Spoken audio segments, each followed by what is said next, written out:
शक्ति केंद्र बना है। माननीय मुख्यमंत्री जी उत्तर प्रदेश सरकार की विशेष पहल है, क्योंकि जब हमारे वर्तमान डीजीपी साहब श्री राजीव कृष्णा साहब जब कार्यभार अपना यूपी का संभाले थे, उस समय उन्होंने अपने 11 सूत्री एक प्रोजेक्ट दिया था कि इन पर काम करना है, अपराध और अपराधी के विरुद्ध।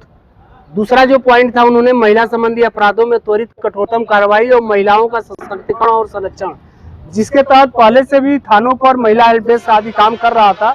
पिंक बूथ और परिवार का परामर्श केंद्र काम कर रहा था। 2014 में जब माननीय प्रधानमंत्री जी भारत सरकार के प्रधानमंत्री बने, उन्होंने एक नारा दिया, बेटी पढ़ाओ बेटी बचाओ। उसी थीम पर प्रभावित होकर 2020 में हमारे उत्तर प्रदेश के माननीय मुख्यमंत्री जी ने मिशन शक्ति फेज 1 का प्रारंभ किया था, जो 2025 में ये 5वां चरण चल रहा है। उनका एक पूरा कंसेप्ट है कि किस कंसेप्ट पर हमको काम करना है। हर थाने पर, जैसा कि आप बोर्ड देख पा रहे हैं, यहाँ पर बोर्ड देखिए, यहाँ पर आप बोर्ड देखिए मिशन शक्ति केंद्र। तो हर थाने पर अब ये मिशन शक्ति केंद्र के लिए जगह चिन्हित कर लिया गया है, कमरे आवंटित कर दिए गए हैं, कार्यालय बन गया है।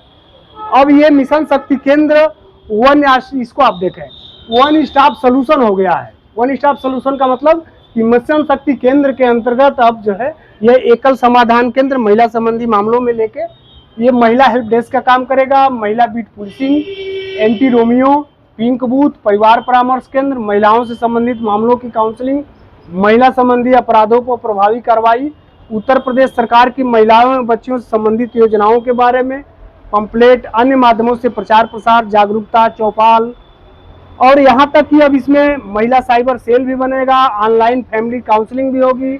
और एक अधिनियम 2023 में बना था, मिशन शक्ति बंधन अधिनियम, इसके तहत ये रुधौली थाने पर भी मिशन शक्ति केंद्र की स्थापना हुई है। आप यहाँ अंदर आकर देख सकते हैं कि यहाँ पर एक पिंक शिकायत पेटिका भी रखा गया है, जिसमें थाने पर काम करने वाली महिलाएं भी अपनी शिकायत दर्ज कर सकती, डाल सकती हैं।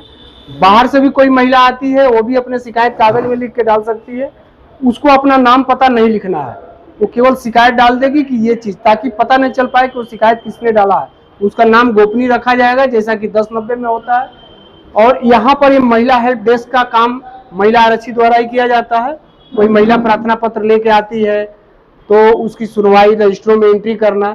यहाँ पर मेन जो कार्यालय है मिशन शक्ति केंद्र का, वो आप अंदर आ जाएं सभी लोग, यहाँ पर देखें, ये मिशन शक्ति केंद्र का मेन जो कार्यालय हमारे थाना रुधौली का है, वो यहाँ पर स्थापित किया गया है।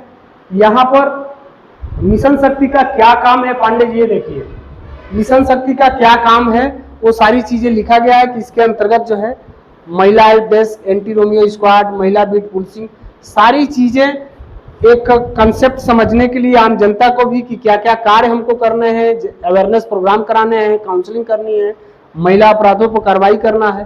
पूर्व के जितने भी 376, 354 से पीड़िताएं हैं, उन पीड़िताओं के जाकर दोबारा पूछताछ करनी है कि क्या वो परिस्थितियां पुनः विद्यमान है कि नहीं। यहाँ पर देखिए, इस तरह से महिला संबंधी मामलों में जो अपराध होते हैं, घरेलू हिंसा, दहेज उत्पीड़न, बालिकाओं के साथ लैंगिक अपराध, एसिड अटैक, बलात्कार, छेड़खानी, सीलभंग, अपहरण, बेपहरण, दहेज हत्या, इन मामलों की भी प्रभावी सुनवाई होगी। कार्य को आपने देख ही लिया, ये हमारे स्टाफ हैं जिनको इसमें पोस्टिंग दी गई है पुलिस अधीक्षक महोदय द्वारा। 9 लोगों की इसमें पोस्टिंग की गई है। यहाँ पर इतने प्रकार के रजिस्टर रखे जाते हैं, कुल 8 प्रकार आप देख रहे हैं। इन 2 प्रकारों में 2-2 रजिस्टर है, यानी कि कुल 10 रजिस्टर हमारे यहाँ, जिसमें हम लोग सूचनाओं को संकलित करके रखते हैं। प्रत्येक 24 आवर्स एक महिला सिपाही यहाँ पर मौजूद रहती है। और सबसे अच्छी चीज जो है, ये नंबरों को सबको वीडियो के माध्यम से सभी लोग इस नंबरों को एक बार जरूर नोट कर लें वीडियो के माध्यम तक, की आवश्यकता पड़ने पर मिशन शक्ति से रिलेटेड जो भी अधिकारी हैं, इसके हमारे नोडल अधिकारी डीआईजी साहब हैं, जो डीआईजी बस्ती रेंज महोदय हैं, उनका यहाँ पर सीयूजी नंबर दिया हुआ है। मुख्यालय के लोग जो इनसे जुड़े हुए हैं, उसमें रिसेप्शन पर ये नंबर है। पुलिस उपाधीक्षक 1090 कॉल सेंटर पर ये नंबर है। पुलिस उपाधीक्षक मुख्यालय हेडक्वार्टर पर ये नंबर है। पुलिस उपाधीक्षक महिला सम्मान प्रकोष्ठ यह नंबर है। अपर पुलिस अधीक्षक क्राइम यह आपका मोबाइल नंबर है। अपर पुलिस अधीक्षक स्टाफ अफसर का मोबाइल नंबर है। पुलिस अधीक्षक का मोबाइल नंबर है। पुलिस महानिरीक्षक का मोबाइल नंबर है और अपर पुलिस महानिदेशक का मोबाइल नंबर। ये लोग सीधे तौर पर जुड़े हुए हैं इस मिशन शक्ति केंद्र से। साथ ही साथ में आप लोगों को पांडे जी ये भी हम बताना चाहेंगे, प्रधान जी, कि मिशन शक्ति के साथ साथ जो भारत सरकार का जो गृह मंत्रालय है वो अक्टूबर माह को साइबर माह के रूप में, साइबर अवेयरनेस माह के रूप में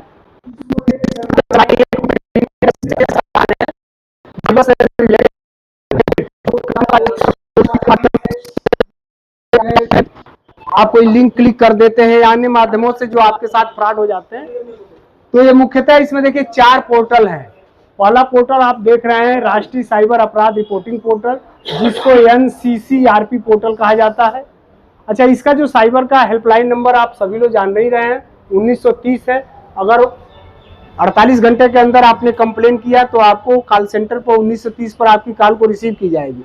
और साइबर फ्रॉड हुए आपके साथ 48 घंटे से अधिक समय व्यतीत हो गया है तो आपको इस वेबसाइट नंबर पर अपनी सूचना भरनी होगी www.cybercrime.gov.in पर। इसके लिए जो पुलिस वाले हैं उनके लिए ministry of home affairs Bharat सरकार ने एक साइट्रेन पोर्टल दिया है जिस पर 20-22 प्रकार के प्रशिक्षण हो रहे हैं और 60-60 घंटे के, 150 घंटे के, 6 घंटे के अलग अलग प्रकार के प्रशिक्षण है। जितना आप कोर्स कंप्लीट करेंगे ऑनलाइन एग्जाम होगा, पास होंगे, सर्टिफिकेट भी मिलेगा। तो ये साइट्रेन पोर्टल है। साइट्रेन का मतलब होता है CY का मतलब साइबर और ट्रेन का मतलब ट्रेनिंग, साइबर ट्रेनिंग का एक पोर्टल है। इसके साथ ही भारत सरकार ने ही ये साइबर दोस्त I4C, 4C का मतलब 4 बार C, cyber crime coordination centre, इसके माध्यम से भी इसमें हेल्प मिलती है। इसके साथ साथ जो है एक सर्टिन है। सर्टिन संस्था क्या करती है? CERT In is the national nodal agency for responding to computer security incident as and when they occur. मतलब जैसे हम लोग कोई काम कर रहे हैं, हम लोग को कोई चीज़ें नहीं समझ में आ रही है, कंप्यूटर से संबंधी, साइबर संबंधी अपराध हुआ है, तो हम लोग सीधे किससे पूछेंगे? तो इसी संस्था से हम लोग पूछेंगे कि हमको यहाँ पे हेल्प चाहिए, NCRP से, और यहाँ से हम लोग पूछेंगे हमको हेल्प चाहिए, तो ये हेल्प प्रोवाइड कराते हैं। इसके लिए हमने अलग से जो है विभिन्न प्रकार के पोस्टरों के माध्यम से कि किस तरह के साइबर फ्रॉड होते हैं, उनसे कैसे बचेंगे, साइबर फ्रॉड से बचने के लिए किस तरह से हम डिजिटल वॉरियर तैयार कर रहे हैं। तो डिजिटल वॉरियर स्कीम एक उत्तर प्रदेश पुलिस ने बनाया है।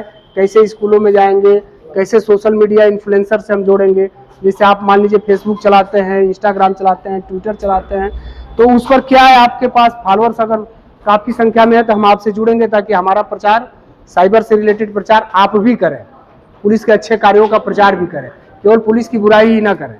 तो ये हमारा डिजिटल वॉरियर है। इसके लिए देखिए साइबर सेल टीम हमारे यहाँ पर एक कार्यालय भी हमने अभी नवीनतम खोला है। ये पूरा रूम हमारा जो है साइबर सेल से रिलेटेड रहेगा। इसमें हमारे लोग जुड़े हुए हैं और विभिन्न प्रकार के प्रशिक्षण यहाँ पर प्रत्येक दिवस जो है आप यहाँ देख पा रहे हैं कि प्रत्येक टॉपिक पर प्रत्येक दिवस क्रमवार प्रातः 9 बजे से 9:45 तक सुबह प्रशिक्षण होता है और रात में जब सब लोग गणना पे इकट्ठा होते हैं तो 8 बजे से लेकर 8:45 तक शाम को प्रशिक्षण होता है। ये पुलिस वालों का। पब्लिक के लोग भी अगर प्रशिक्षण में भाग लेना चाहें तो बिल्कुल सुबह 9 बजे से 9:45 तक और रात में 8 से 8:45 तक 2 टाइम का प्रशिक्षण है। किस प्रशिक्षण को कौन देगा उसका सबके सामने नाम लिखा हुआ है कि कौन व्यक्ति इस प्रशिक्षण को देगा। जैसे जिन NCRP पोर्टल का प्रशिक्षण हमको मिली है जिम्मेदारी, तो इसका प्रशिक्षण मैं दूंगा। GMIS पोर्टल का, सहयोग पोर्टल का, तो ये सब मिला हुआ मेरा देखिए यहाँ नाम लिखा हुआ है, जहाँ पर वो समझिए कि उस पोर्टल का मेरे द्वारा, बाकी और थाने पर जो लोग नियुक्त हैं जो जिस फील्ड में एक्सपर्ट है उसकी ट्रेनिंग। तो आप लोगों को ये साथ साथ वीडियो बनाने का उद्देश्य हमारा ये भी है कि आप लोग भी इस चीज़ का प्रचार प्रसार करें कि उत्तर प्रदेश के सभी थानों में मिशन शक्ति केंद्र की स्थापना और साइबर हेल्प डेस्क की स्थापना हो चुकी है। और ये देख पा रहे हैं ये हमारा कार्यालय है। यहाँ पर भी जो है जो भी आते हैं अपनी फरियाद लेकर उनको भी साथ साथ ये चीजों की जानकारी यहाँ पर दी जाती है।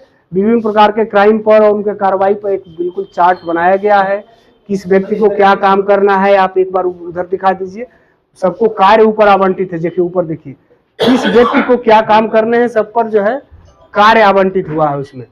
तो एक पारदर्शिता रखी गई है। पांडे जी कोई प्रश्न पूछना हो तो बेहिचक अपना प्रश्न पूछिए।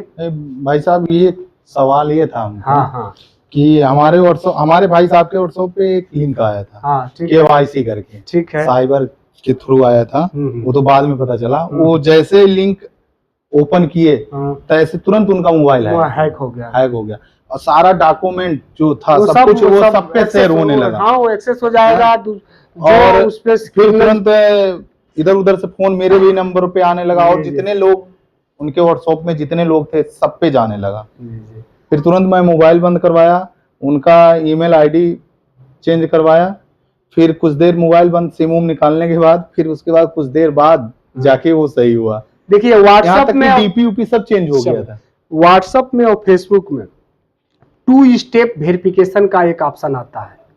तो 2 स्टेप वेरिफिकेशन अगर व्हाट्सएप आप किए रहेंगे पहले से, उसी में ऑप्शन में ये जो व्हाट्सएप खोलेंगे दाहिने साइड में 3 बिंदु देता है, वहीं से क्लिक के 2 स्टेप वेरिफिकेशन कंप्लीट कर लेंगे। 3-4 स्टेप है करने में, तो आपके व्हाट्सएप को कोई हैक नहीं कर पाएगा या फेसबुक को नहीं कर पाएगा।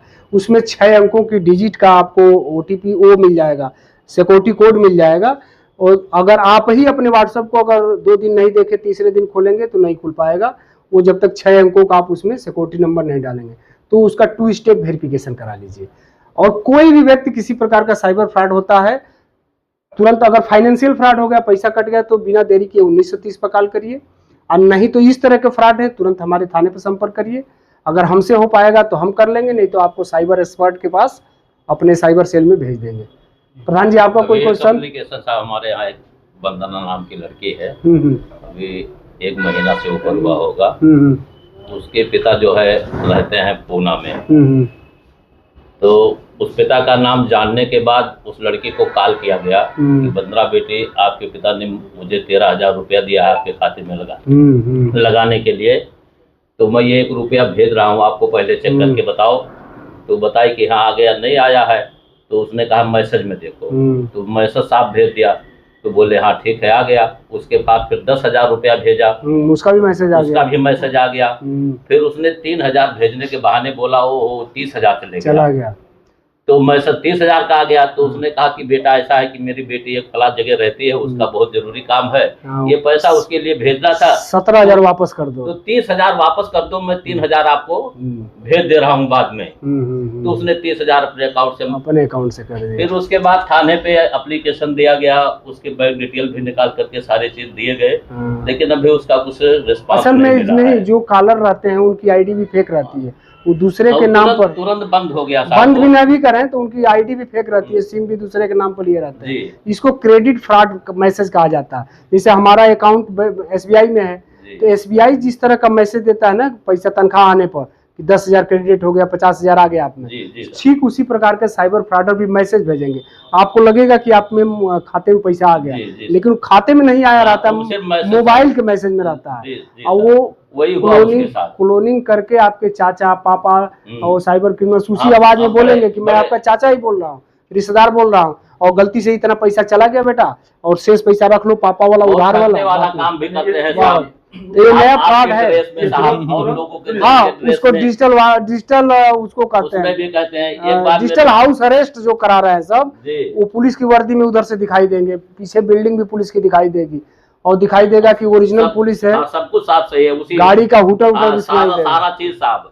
ऐसा भी आया था एक बार मोबाइल में, लेकिन अब उसको क्या डिटेल में बताया। लेकिन एक चीज ये है साहब कि जो मुख्यमंत्री का जो ये बेटी बचाओ बेटी पढ़ाओ वाला जो उद्देश्य से सारे चीज चल रहे हैं, इसमें बहुत सारे अपराध से अब अपराध कम हो जाएगा। बिल्कुल, हर आदमी अवेयर होगा ना, तो जो छेड़खानी करने वाले उस तरह के छेड़खानी करने के बाद लोग चुपचाप जो जिले पे नहीं पहुंच पाते थे, सही है, तो वो वही दब जाता था, अपराध बढ़ते जाता था। इसलिए कि चर्चा तो गांव में हो जाता था, समाज में हो जाता था, लेकिन वो जब कुछ होता नहीं था अपराधी के साथ तो अपराध बढ़ते जाता था। अब ये जो नए नए सारे सिस्टम लग गए हैं, इसकी वजह से अपराध अगर होगा तो अपराधी पकड़ा जाएगा और कायदे से पकड़ा जाएगा, मतलब जितनी सजा मिलेगी। तो जाहिर सी बात है कि साहब ये उद्देश्य जो मुख्यमंत्री जी का है, पहल जो किया है, बहुत ही सराहनीय काम है, बहुत ही अच्छा है, कठोरतम कार्रवाई हो रही है, इसमें दो राय नहीं। तो ये बहुत अच्छा पहल है साहब। चलिए, बहुत बहुत धन्यवाद आप लोगों को, थैंक यू।